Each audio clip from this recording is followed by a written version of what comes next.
Shalom, selamat pagi saudara-saudaraku yang dikasihi Tuhan Yesus.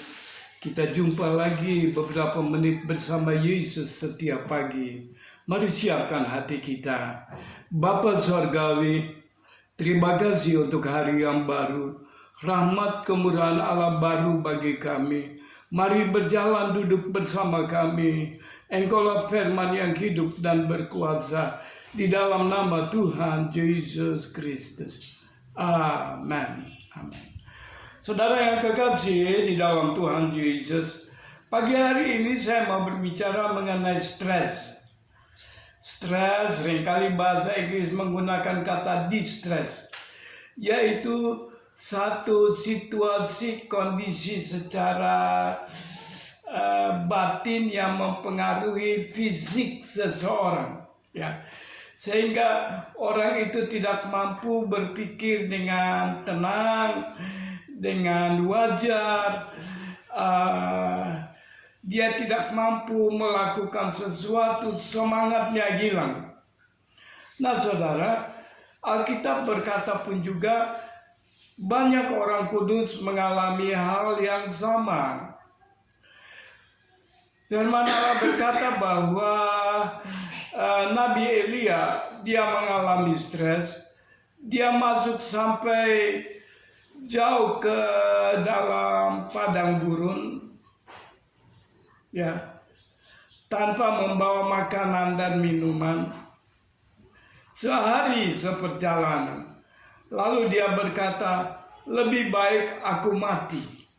Nah saudara, sehari-hari yang berjalan masuk jauh ke padang gurun tanpa membawa sesuatu, mana mungkin dia berjalan keluar lagi saudara.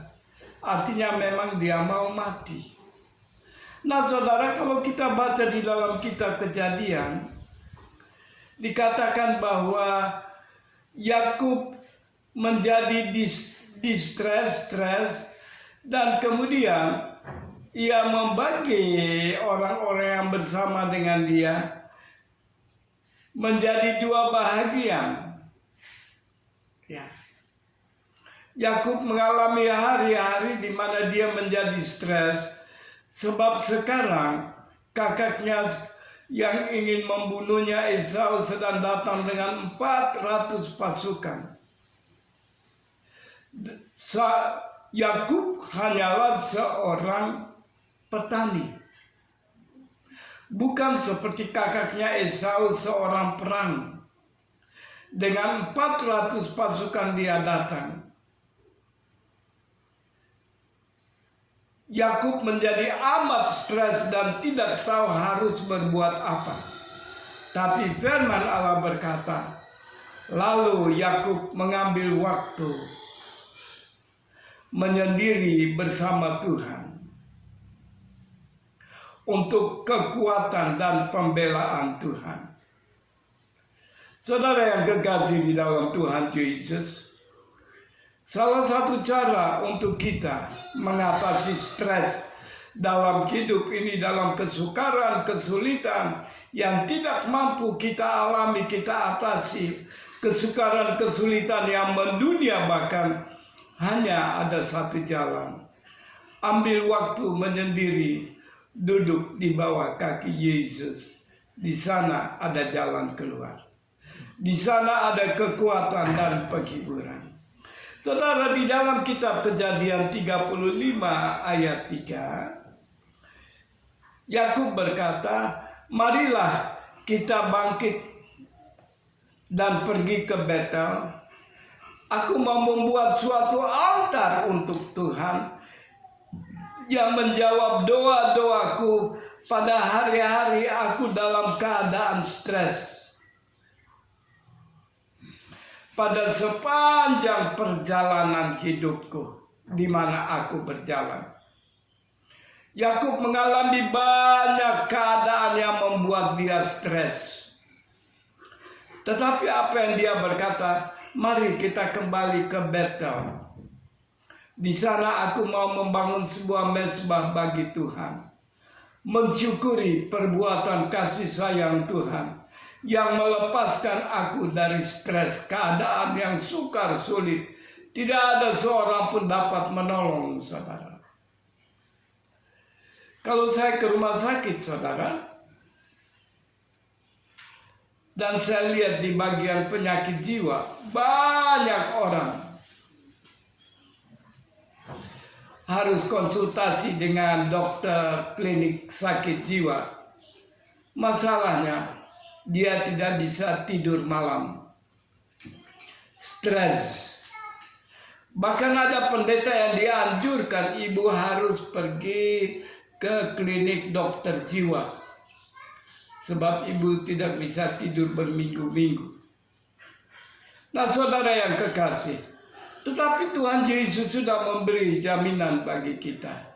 Itu sebabnya Yesus berkata, datanglah kepadaku, aku akan memberi kelegaan kepadamu. Hanya di dalam Yesus ada kelegaan. Beri waktu kita bersama Yesus, baik di dalam renungan pribadi, di dalam renungan keluarga, baik di dalam ibadah bersama-sama. Hadirkan Yesus. Bawa masalah problema kita kepada Yesus. Yesuslah jalan satu-satunya keluar. Jangan merasa takut, khawatir ketika kita mengalami stres. Semua orang mengalami hal yang sama. Tetapi tidak semua orang mengambil jalan keluar yang sama. Jalan keluar yang terbaik datang kepada Yesus. Ceritakan semua kepada Yesus. Yesus mengulurkan tangannya untukmu. Mari kita berdoa. Terima kasih Bapa Surgawi. Hari yang baru berjalan bersama kami. Firman Tuhan selalu baru dalam hidup kami. Menghibur, memberi kekuatan, kemampuan. Menatap masa depan, melewati hari-hari yang sukar dan sulit. Berjalan bersama Yesus. Kepujian, kemuliaan, kehormatan hanya bagimu Bapa. Di dalam nama Yesus orang Nazaret. Engkau layak menerima kehormatan, kemuliaan, kekayaan, kekal sampai selama-lamanya. Berkati kami umat-Mu di hari yang baru. Dengan berkat anugerah damai sejahtera Allah melingkupi hati, roh, akal, kepikiran kami. Ampuni salah dosa kami. Di dalam nama Tuhan Yesus Kristus. Amin. Amin. Shalom, selamat beraktivitas.